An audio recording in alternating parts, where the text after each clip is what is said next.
Hammangizga Oksford shahridan salom. Bir necha kungi sovuqdan keyin havolar ancha ilib qoldi, ammo ingliz osmoni hali hanuz kulrang va tund. Shunga qaramay, bugun Oksford universiteti va kollejlari haqida suhbatlashamiz, Oksford bo'ylab sayohat qilamiz va eng qizig'i, hozirda Oksfordda tadqiqot qilayotgan vatandoshimiz Iqboljon Sobirov bilan uchrashib suhbatlashamiz. Videoni oxirigacha tomosha qiling. Oksfordni juda yaxshi biladigan inson bilan Oksford bo'ylab sayohat qilamiz. Bu video barchangizga qiziq bo'ladi degan umiddaman. Sayohatimizni boshlaymiz.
Universitetlar haqida gap ketganida Oksford nomini bilmaydigan odam kam bo'lsa kerak. Asrlar osha yashab kelayotgan ta'lim an'anasi, oxirgi yillarda Harry Potter va boshqa filmlar sabab Britaniyadagi kollegiat universitetlarga qiziqish dunyo bo'ylab ortib bormoqda. Bular orasida Oksford alohida o'rin egallaydi. Oksford shunchaki universitet emas, u asrlar davomida insoniyat tafakkurini shakllantirgan, ilm-fanning eng yuqori cho'qqalarini zabt etgan va minglab buyuk shaxslarni yetishtirgan bir dargoh desa bo'ladi. Ushbu maskanning har bir ko'chasi, har bir binosi o'sha asrlar davomidagi tarixni saqlaydi va aks etadi. Bugungi videoda Oksfordning an'anasi va buguni haqida suhbatlashsak. Tarixga qaraydigan bo'lsak, Oksfordning tashkil topgan aniq sanasini bilmaymiz. Biroq ma'lumotlarga ko'ra, bu yerda darslar 11-asr oxirida, 1096-yil atrofida boshlangan. Bu esa uni ingliz tilida so'zlashuvchi davlatlarning eng eski universitetiga aylantiradi. Aslida Britaniyada universitetlar paydo bo'lishining asosiy sababi ingliz talabalariga Parij universitetida o'qishning taqiqlanishi bo'ladi. Bu 12-asrda bo'lgan. Shundan keyin ilm toliblari, ilm izlagan yoshlar va olimlar Oksfordga oqib kela boshlaydi. Birinchi 3 kollej, universitet kolleji, Balliol va Merton kollejlari tashkil topadi. Bulardan qaysi biri Oksfordning eng qadimgi kolleji degan masala bo'yicha hali hanuz o'zaro tortishuv davom etadi. Kollejlar haqida, xususan kollej, fakultet va universitetlar orasidagi farqlar va uzviy bog'liqlik haqida Cambridge universiteti haqidagi oldingi videomda batafsil so'zlab bergan edim. Qanchalik bir-biridan farqli ekaniga urg'u berishmasin, Oksford va Cambridge tuzilishiga ko'ra deyarli bir xil universitetlardir. Shu sababdan Cambridge kollejlari haqida aytilgan gaplar Oksfordga ham tegishli bo'ladi va men ularni bu yerda takrorlab o'tirmayman. Ayni paytda bugun sizlarga Oksford kollejlaridan birini tanishtiraman. Tanishtirganda ham u yerda tadqiqot qilayotgan vatandoshimiz Iqboljon Sobirov o'z kolleji bo'ylab biz uchun qisqa sayr uyushtiradilar. Shu sabab videoni oxirigacha tomosha qiling. Oksford tarixiga qaytsak. O'zi tashkil topgan o'rta asrlardan buyon Oksford universiteti nafaqat ta'lim, balki siyosiy va diniy bahslarning ham markazi bo'lib kelgan. Siyosatga urg'u berishimga sabab Cambridgedan farqli o'laroq Oksford ko'proq siyosatchilarni yetishtirgan universitet sifatida tanilgan. Xuddi Cambridgedek Oksfordning o'ziga xosligi uning federativ tuzilishidadir. Universitet markaziy ma'muriyati va 43 ta kollej bor. Har bir kollej o'zining alohida binosi, oshxonasi, kutubxonasi va hattoki o'z an'analariga ega bo'lgan kichik bir jamoat desa bo'ladi. Talabalar universitet fakultetida ma'ruzalar eshitadilar, ammo asosiy akademik va ijtimoiy hayot aynan kollejlarda o'tadi. Oksfordning eng mashhur o'qitish uslubi bu tutorial tizimidir. Bunda 1 yoki 2 nafar talaba, endi 6 tagacha mumkin, aslida 1-2 talaba bo'ladi. O'z sohasining yetuk professori yoki o'sha mutaxassis bilan yuzma-yuz 1 soat davomida o'zlarining tadqiqotlari yoki yozgan inshollari haqida suhbatlashadilar. Bunday yaqin muloqot talabalarning tanqidiy fikrlashiga va mustaqil izlanishiga yordam beradi. O'zbekiston bilan Oksford haqida gapirganda biz uchun faxrli jihati shundaki, o'tgan yildan boshlab Oksford universitetida o'zbek tili va eski o'zbek tili, ya'ni Chig'atoy tili kurslari rasman yo'lga qo'yilgan. Bu loyiha Oksfordning Osiyo va Yaqin Sharq tadqiqotlari fakulteti, ya'ni Sharqshunoslik fakulteti deb tanilgan fakulteti tomonidan amalga oshirilmoqda. Shuningdek, universitetning dunyoga mashhur Bodleian kutubxonasi haqida ham to'xtalib o'tish kerak. Bu kutubxona Yevropadagi eng qadimiy kutubxonalardan biri bo'lib, 13 milliondan ortiq kitob va nodir qo'lyozmalar saqlanadi. Bular orasida Mirzo Ulug'bekning Ziji Ko'ragoni, Alisher Navoiyning Xamsa asarlari va Husayn Bayqaroning devonlari kabi noyob qo'lyozmalar mavjudligi aytiladi. Bu Oksfordning nafaqat Britaniya yoki Yevropa, balki butun dunyo, hatto Markaziy Osiyo, O'zbekiston tarixi va madaniyatiga oid xazinalarning saqlanadigan, bilimlarning yig'iladigan joyi desak bo'ladi. Yaqin kelajakda Oksford va Kembrij orasidagi farqlar va o'xshashliklar haqida ham alohida video tayyorlash niyatim bor.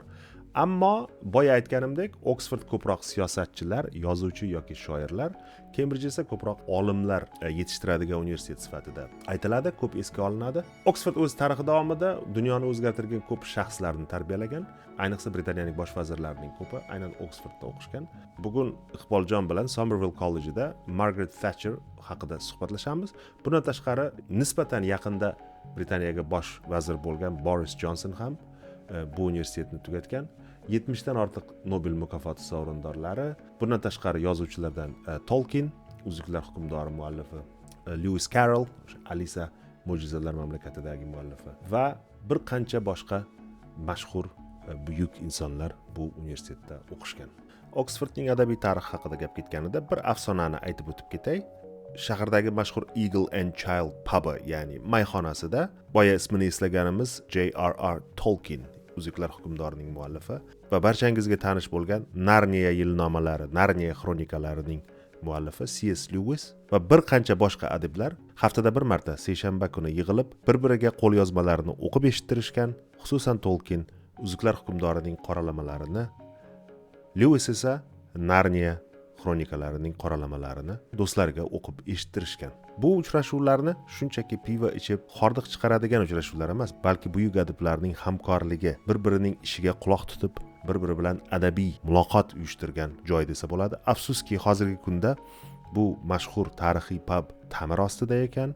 Bir necha yil oldin olingan suratda bu pubning ko'rinishini ko'rishingiz mumkin. Yozishlaricha, afsuski 2020-yilgi global pandemiyadan beri bu pub ishlamayotgan ekan. Umid qilamizki, bu tarixiy joy yaqin kunlarda Tolkien va Lewis muxlislariga o'z eshiklarini ochadi. O'zingiz bilganingizdek, Oksford shunchaki ilm maskani emas, balki Hollywood rejissyorlari uchun bitmas tuganmas ilhom manbaidir. Masalan, dunyoga mashhur Harry Potter filmlarining ko'plab sahnalari aynan shu yerda suratga olingan. Christchurch kollejining ovqatlanish zali Hogwartsning bosh zali uchun prototip bo'lib xizmat qilgan deyiladi. Bodleian kutubxonasining qadimiy xonalari esa Sehrgarlar maktabining shifoxonasi va kutubxonasiga aylangan. Har yili millionlab turistlar bu sehrli ertak olamiga sayohat qilish uchun Oksfordga kelishadi. Universitetning asriy an'analari ba'zan g'alati tuyuladi, ammo ular juda qiziq. Masalan, talabalar imtihonga o'zlarining maxsus sabfask kiyimlarida kelishlari shart. Bunda ular kostyum ustidan qora mantiya kiyib, bo'yinlariga kapalak nusxa galstuk taqishlari shart. Albatta, Oksford shunchaki afsonalar yoki sehrgarlar shahri emas, u zamonaviy texnologiyalar, tibbiy kashfiyotlar va kelajak ilm fani markazidir. Masalan, koronavirusga qarshi AstraZeneca vaksinasi aynan Oksford universitetining professorlari tomonidan yaratilgan. Videoning ikkinchi qismida nafaqat Somerville kolleji bilan tanishamiz, balki Somerville College bo'ylab bizga sayr uyushtiradigan vatandoshimiz Iqboljon Sobirov bilan ham suhbatlashamiz. Iqboljon aynan o'sha zamonaviy texnologiyalar va tibbiy kashfiyotlar sohasida ishlayotgan vatandoshimiz. U bilan biz eng zamonaviy texnologiya, ya'ni sun'iy idrokning yurak-qon tomir kasalliklarini oldindan tashxis qilish va ularni yangi texnologiyalar yordamida davolash haqida gaplashamiz. Oksford universiteti va kollejlarini sizlarga tanishtiradigan bu videodan tashqari, Iqboljon bilan ilmiy suhbatimizni alohida video sifatida keyingi hafta chop qilaman. Iltimos, kanalni kuzatishda davom eting. Endi Somerville kollejiga yo'l olsak.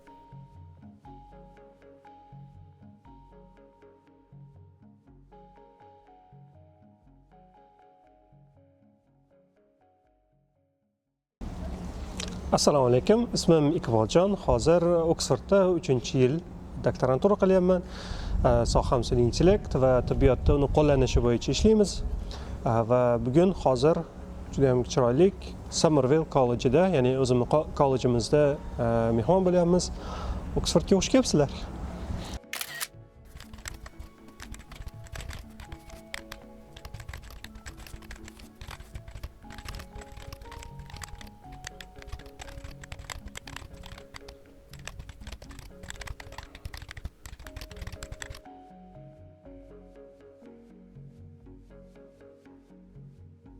Do'stlar, biz hozir Somerville kollejdamiz.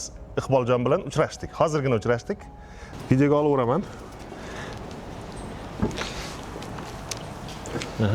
Mana bu Iqboljonning kolleji, Somerville College deyiladi. Ana. Somerville College, demak Oksforddagi Cambridgedan o'ta shunaqa. Kirganingizda asosiy main quadimiz bor, asosiy maydonimiz. Keyin har bir kollejda chapeli bor, ya'ni cherkovi. Keyin kutubxonamiz bor bu tarafdagi. Keyin bu yoqda tepada dining hallimiz, ovqatlanadigan zalimiz bor. Demak bu bizning asosiy maydonimiz. Yagona daraxtda, keyin juda ham chiroyli kutubxonamiz. Mana bu kutubxona, o'ng tomondagi. O'ng tarafdagi kutubxona 2 etajli.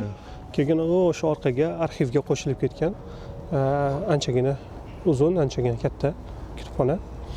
Margaret Thatcherda, ya'ni Angliyaning premyer ministri bo'lgan ayolni o'zi shu yerda o'qigan. Mana shu kollejda, Somerville'da. Ularning nomiga bu yoqda sentr ochilgan alohida, ya'ni polni bino ochilgan. Margaret Thatcher Center deyilar ekanda. Margaret Thatcherni endi bizda Thatcher deyishadi ko'pincha. Thatcher. O'sha Thatcher. Margaret Thatcher mana shu kollejda o'qigan ekan, do'stlar. 1800-yilning oxirigacha Oksfordda ayollar o'qish mumkin bo'lmagan. 900 boshidan o'qishga ruxsat berilgan. Somerville eng birinchi kollejlardan bo'lib ayollarni qabul qilgan. O'shaning uchun ayollarga ko'proq e'tibor qaratiladi. Hozirgacha misol ayollarga ko'proq imkoniyatlar bor, ko'proq stipendiyalar bor, grantlar bor va hokazo. Demak, mana shu sababdan ham ayollarni xotirlash uchun bog' tashkil qilingan bu yerda. Endi Oksford bilan Cambridgeda biz oldin ham Cambridge haqidagi videoda ham gapirgan edim. Ayollar ancha vaqtgacha juda ko'p kollejlarda o'qish imkoniyati bo'lmagan. Hatto masalan Cambridgeda eng qadimgi kolleji Peterhouse deyiladi. Ko'pchilik nazarida o'sha o'ngchi, ko'proq salgina endi bir nima deydi, muhofazakor, konservativlar o'qiydigan, ishlaydigan kollej bo'lgani uchun o'sha 84-yilgacha hatto adashmasam Peterhouse kollejda qizlar o'qiy olmaganda. Lekin mana siz aytyapsiz, hozir Somerville'da bu narsa ancha oldin boshlangan va o'sha teng huquqlilik, ta'lim olish huquqi nafaqat erkaklarga, balki umuman hammaga tegishli narsa ekanligini Somerville College birinchilardan bo'lib boshlab bergan ekan. Birinchi bo'lib boshlab bergan deydiz. Eng birinchilardan, eng birinchi boshlashgan. 3 tadan bittasi Somerville bo'lgan. Bu tarafda o'quv zallari, katta zallar, keyin o'quv xonalari bor. Keyin bu tarafimiz yotoqxona. Unchalik chiroyli bo'lmagan binoyimiz ham yotoqxona. Juda ajoyib bino. Bu agar yaxshilab diqqat bilan qarasangizlar, hozir Cambridgeda ham bor bu narsa. Eski binolar bilan yangi me'moriy usuldagi binolar yonma-yon turadi. Mana hozir yaxshilab qarasak, to'g'riga qarasak, to'g'ridagi bino yaqinda endi bilmadim, endi bir 50 yil oldindir, 30 yil oldindir qurilgan. Lekin uni yonida mana hozir bizga Iqboljon aytdilar, 1903-yilda qurilgan kutubxonasi. Hammasi endi bir-biriga juda bir uyg'unlashib ketayotgan bo'lmasa ham, hammasi yaxshi o'sha o'zining funksiyasini bajaradi bu binolar. Bu binolar hammasi o'sha olimlar, tadqiqotchilar, talabalar uchun xizmat qiladi. Yotoqxonalar balkim tashqaridan qaraganda juda bir chiroyli bo'lmasa ham, bu tarafdagi yotoqxona chiroyli. Mana bu yotoqxona juda chiroyli ekan. Qizilishlarimiz, misol gullaganda chiroyli bo'ladi-ku ular. Ajoyib. Bu ivy adashmasam o'sha tirmashadigan daraxt aytyapsiz. Bu ham yotoqxona. Bu ham yotoqxona. Mana bunimiz JCR, Junior Common Room. Junior Common Room. JCR da ko'proq o'sha bakalavrlar yig'iladigan xona. MCR degani bo'ladi, Middle Common Room. Unda magistr yoki o'sha doktor, PhD'lar. Bu kollejning cherkovi desa bo'ladi. Endi kichik cherkovchasi, kapella deyiladi rus tilida, inglizchada chapel. Bu o'sha Somerville chapeli, hozir Ramazon oyidamiz. O'quvchilar shu yerda yashaydi. O'sha hozir musulmon talabalar ham bor demoqchisiz. Musulmon talabalarimiz ko'p. Hozir Ramazonni tarovuhda shu yerda o'qishyapti. Demak, chapelda namoz o'qisa ham bo'ladi. Taroveh o'qishyapti. Bunaqada ko'rsangiz, joy namozlar turibdi. Joy namozlar bilan Qur'oni Karim bor ekan va boshqa dinlarning ham o'sha muqaddas kitoblari, o'sha Injildan tortib Bhagavad Gitagacha bor ekan. Va mana chapelning bu tomoni organ bo'ladi, to'rida ko'rganingizdek, o'sha o'zlarini diniy qo'shiqlari, diniy marosimlarida, o'sha evensong deydi, boshqa deydi, organ chalinadi-da va qo'shiq aytishadi birgalashib. Iqboljon, biz siz hozir MCR degan joyga keldik, Middle Common Room. Middle Common Room. Middle Common Roomda Bu aling Harry Potterda o'xshab umumiy xonasi, o'quvchilar kelib dam olishi mumkin, o'yin o'ynashlari mumkin, har xil narsalar uyushtirishlari mumkin. Undan keyin o'sha JCR, MCR, SCRimiz bor. Junior bakalavrlarga, MCR middle bu magistratura, doktoranturalarga kelgan seniorlarimiz bu fellowlarga asosan. Fellow, ha. Postdoc yoki fellow. Ha, tushunarli. Kiramiz. Mana MCRni ko'rganingizda mana ichkarida o'tirib bemalol hordiq chiqarish, suhbatlashish, balki o'sha o'yinlar o'ynash mumkin. O'yinlar, kompyuter o'yinlari bor, PlayStationlar, turli xil televizor, videolar. Va mana ko'rganingizda hozir boya Iqboljon aytib berdilar bizga, Ramazon munosabati bilan bu joylar bezalgan. O'sha Ramazonni nishonlash uchun, Ramazonni kutib olish uchun bezalgan mana, ko'rib turibsiz. Iqboljon, oshxonalargacha bor bu yerda. Bu endi aynan mana shu common roomni o'zini oshxonasi. Choy, kofelar общий, hamma kelib ishlab nima qilsa bo'ladi, lekin yuqorida turadigan o'quvchilar o'zlarining narsalarini saqlashi mumkin, xavfsizlikda. Demak, tepada yotoqxonalar bor, ha? Bu binoning tepasida yotoqxonalar bor. Aynan graduate'lar uchun yotoqxona yuqoridagi ya'ni magistr yoki PhD'lar. PhD'da o'qiyotganlar uchun. MCR bo'lgani uchun aynan bu yoqda bakalavrlar turolmaydi. Adashmasam, sizlarda ham shunday bo'lsa kerak. Bakalavrning kartochkasi bilan ochilmasa ham kerak bu yer. Yo'q, ochilmaydi. Chunki bizning davrimizda u paytlar hali kartochka yo'q edi. Meni o'zimning maxsus kalitim bor edi. Bitta kalit ba'zi bir joylarda ochadi, ba'zi bir joylarda ochmaydi. JCR ga kira olmaymiz. JCR ga sizlar kira olmaysizlar, MCR ga bakalavrlar kira olmaydi. Sal qorong'iroq ekan, lekin mana bu yoqda mana pianino, televizor va hokazo hamma sharoitlar bor, mana ko'rinib turibdi. Xullas, bakalavrlar o'zlarining JCR da o'tiradi, magistrlarga bu yerda mana hamma sharoit bor. Nafaqat, ya'ni Oxfordga keldingiz, to'g'ri qattiq o'qishingiz kerak. Oxfordda juda ham, nima deydi, standartlar juda ham baland. Tadqiqot qilayotgan bo'lsangiz, tadqiqotingizni ham yaxshi qilishingiz kerak, lekin shunga qaramay, hayot faqat o'sha tadqiqot yo darsdan iborat emas, hayot faqat fakultet, kutubxonadan iborat emas. Bo'sh vaqtlarda o'sha do'stlar bilan uchrashib, o'yinlar o'ynab, hordiq chiqarish ham kerak degan xona ekanda bu. Xuddi shunaqa. Iqboljon, bu maydon qanday maydon? O'tiradigan joy. Bu ya'ni maydon dedim, ko'proq mana ko'rib turganingizdek, bemalol talabalarga, kollej a'zolariga o'tirib hordiq chiqarib vaqt o'tkazishga imkoniyat berilgan va bar bor shekilli bu yoqda. Xuddi shunaqa terrasa deymiz, yuqorida joylashgani uchun. Bu yoqda barimiz bor, o'sha ichimliklar olsa bo'ladi, turli xil. Keyin o'quvchilar kelib shunchaki kechki vaqtda dam olib gaplashib o'tirish uchun imkoniyat.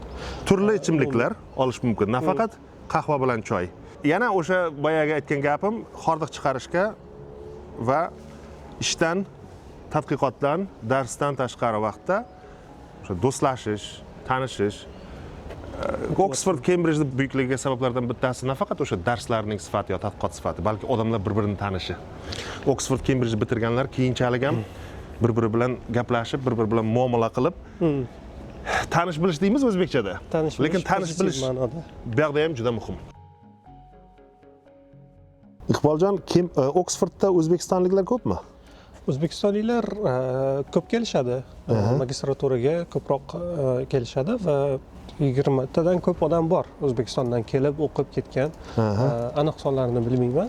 Biz kichik hamjamiyatimiz ham bor, shu bitirganlar va universitet a'zolari bo'lganlar. Oxford Uzbekistan Society'ga o'xshagan narsa-da. Ha, unofficial, balki uni aytmasman. Ofitsial emasmi? Yo'q.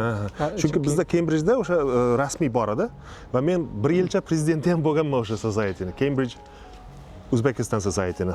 Nima uchun rasmiy ochish imkoniyati bo'lmadi? Chunki hozircha bir 30 ta odam kerak ekan niqob ochish uchun. Hozircha 30 ta odam yig'ilgani yo'q. Balki Kembridjdagilarni ham invite qilamiz. Invite qilasizmi o'zi? Siz borsiz, siz orqali invite qilsak bo'ladi. Ikkinchi darajali universitet, anaqa kichkina, mayli. Mayli. Iqboljon, siz kelganingizdan beri Somerville kollejdasiz, a? Ha, shunaqa. Somerville tanlashingizni sababini so'rasam bo'ladimi? Universitetga topshirayotganda o'zi kollejlarni potensial o'zingizga yoqadigan kollejlarni tanlaysiz va Uchta tanlov beriladimi bu yerda ham? unaqaga qarab, programmaga qarab, bizning programmada 3 ta tanlov bo'lgan va ana shu joylarni o'zi, ya'ni shu kollejlarni o'zlarida joylar bo'ladigan bo'lsa, ular sizga joy taklif qiladi, kollejiga a'zo bo'lishingizga. Agar bo'lmaydigan bo'lsa, boshqa kollejlarga yuborib, ularga taklif qiladi va boshqa kollejlar sizga aloqaga chiqishi mumkin bo'ladi. Menda ham shunaqa, oxiri o'zim tanlagan emas, balki Somerville'ni o'zi kelgan alohida chiqqan. Qaysini tanlaganingiz agar sir bo'lmasa aytasizmi? Aniq esimda yo'q, lekin Christchurchni tanlaganman. Christchurch eng boy desa bo'ladi, eng katta. Hali ko'rsataman videoda Christchurchni ham. Keyin menimcha Trinity'ni tanlaganman. Keyin All Souls'ni tanlagan bo'lsam kerak. All Souls faqat fellowlar kolleji. All Souls o'ziga xos kollej juda ham. Faqat o'sha, ya'ni bakalavr yo'q-da u yoqda. Magistr ham yo'q shekilli. Faqat fellowlar. Yana bittasini tanlaganman, to'g'ri esimda yo'q. Tushunarli. Somerville ham juda ajoyib kollej ekan, mana ko'rdik bugun. Odatda doktoranturada shunaqa reshuffle ko'p qilishadi, chunki fundingga qarashadi, keyin bir-biriga mos kelishini qarashadi. Shuning uchun men o'zim tanlagan kollejlarimga mos kelmaganman shekilli. Yo'q, endi uni turli nimalari bo'ladi, sabablari ko'pincha juda katta kollej bo'lmasa agar joy masalasi salgina qiyinda. Oksfordda ham, Kembridjda ham shunaqa. Masalan, meni kollejim juda kichkina kollej bo'lgani uchun har doim yotoqxona muammoydi. Menimcha shu narsaga qaraydi ular. Agar yotoqxonasi bo'lsa, taklif qiladi. Endi bu ko'proq va akademik nuqtai nazardan qanchalik siz yaxshi bir baholaringiz yaxshi yoki nimangiz yaxshiligiga qaramaydi, ko'pincha shu joy va boshqa shunday amaliy narsalarga qaraladi. Hammasini qilib, hali Premiere Pro'da ishlasangiz kerak yoki shunga o'xshagan. Yo'q, DaVinci Resolve. DaVinci'da ishlashim sababi DaVinci tekin programma. Premiere Pro'lar endi hozir Adobe pul oladi, subscription. Lekin DaVinci juda ham zo'r. DaVinci'ni qaysini ishlasangiz ham video editing juda vaqt oladi. O'zim qilaman chunki boshqa hech kim yo'q yordam beradigan. Iqboljon, bu kollejlar qanday kollejlar? Bu tarafimiz Jesus College, bu yog'i Exeter College. Exeter College bilan Jesus College ekan. Kembridjda ham Jesus College bor lekin. Kembridj hamma narsani kopiya qilganda. Oksforddan kopiya qilgan deysiz-da. 290-yildan lekin Gowan versus Town bo'lib Oksforddagilar bilan urushib, Oksforddagilar bo'lib o'zi Kembridjda ochganda. Xuddi shunday. Aslida ham shunday. Masalan, endi tan olish kerak, Kembridj universitetini asos solinishiga sabab aynan o'sha Oksforddagi yerlik mahalliy aholi bilan kelishmasdan urushib, bir ayol kishini kimdir o'ldirib qo'ygan. Shundan keyin ular quvg'in qilingan desa bo'ladi, o'zlari borib keyin yana bitta universitet tashkil qilishgan 1209-yilda va universitet keyinchalik Kembridj universiteti bo'lgan. Eng markaziy, eng bozor ko'chasi desa bo'ladi. Bozor, va Oksforddagi eng eski binolarimiz mana shu Tower. Mana bu cherkov, Mana shu cherkov Oksforddagi eng qadimiy bino ekan. Va mana bu bino bu tarafdagi. Bu bino hozir pret-a-manger bo'lgan, ya'ni oddiy qahvaxona bo'lgan shekilli. Chunki esimda men bir kelganimda mana shuni ikkinchi qavatiga chiqib qahva ichganman. Mana shunday binolar ham bor mana. Science Museum yana qiziq taraflarni Charles Darwin o'zi shu yerda o'qigan-ku, Oksfordda. Ya'ni asosiy evolyutsiya teoriyasi qilgan vaqti yana Oksfordda bo'lgan. O'shani Pitts River Natural Science Museumni o'zida debat qilishgan nimalar bilan, bir dunyo rohiblar bilan, boshqa scientistlar bilan, olimlar bilan bitta o'zi debat qilgan shu evolyutsiya teoriyasi bo'yicha. Tashqarisi shunaqa monument ham qilib qo'yishgan uni nomiga keyin. Ya, juda ajoyib o'sha fanning tarixidan lavhalar. Mana bu Radcliffe Camera. Bu Bodleian kutubxonasining bir bo'limi. Bunga lekin faqat Oxford universitetining a'zolariga kirishga ruxsat bor, ya'ni biz g'ariblarga bunday joyga kirish ruxsat yo'q. Iqboljonga katta rahmat deb aytaman. Meni kollejlariga taklif qilib, sizlarga ham kollejlarni ko'rsatganlari uchun katta rahmat. Xudo xohlasa bundan keyin hali yana suhbatlar uyushtiramiz, o'tirib bemalol bir piyola choy ustida suhbatlashamiz. Rahmat kattakon siz ham taklif qilganingiz uchun, mehmon bo'lib kelganingiz uchun. Katta rahmat. Xo'p.